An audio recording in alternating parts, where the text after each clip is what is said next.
ఎవరైనా సరే నా ప్రమేయం లేకుండా నన్ను ఎవరైనా ఆడిపోసుకున్నా, నాకు సంబంధం లేకుండా టీవీల్లో నా గురించి ఏదైనా బ్యాడ్గా వచ్చినా, నన్ను తగ్గించేలాగా మాట్లాడినా నాకు లేదు, నవ్వుకుంటాను నేను.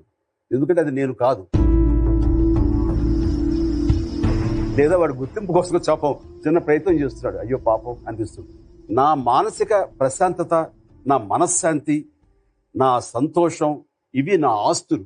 వాడెవడో వచ్చి ఏదో అంటే నేను అశాంతికి గురయ్యానంటే కనుక నా శాంతి మీద వాడికి ఆధిపత్యం ఉంది. ఆధిపత్యాన్ని వాడికి ఇవ్వను. మీలాగా పైకి రావాలనుకునే వాళ్ళందరికీ ఒక డ్రీమ్ పెట్టుకుంటాం. బట్ ఆ డ్రీమ్ రీచ్ అయ్యే లోపే ఆ బాధలకి ఇంక నేను తట్టుకోలేను, I'm going to give up today అనే వాళ్ళకి మీరైనా మెసేజ్ చెప్పగలరా?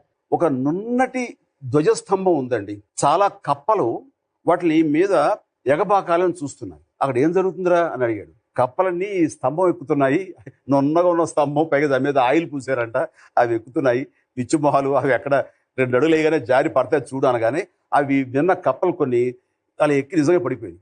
ఒక కప్ప మాత్రం ఏమి పట్టించకుండా చక్క చక్క చక్క చక్క చక్క పైదాకా వెళ్ళిపోయి బెక్కబెక్కమని కూసింది. కప్ప ఎలా ఎక్కిందంటే ఆ కప్పకి చెవుడు.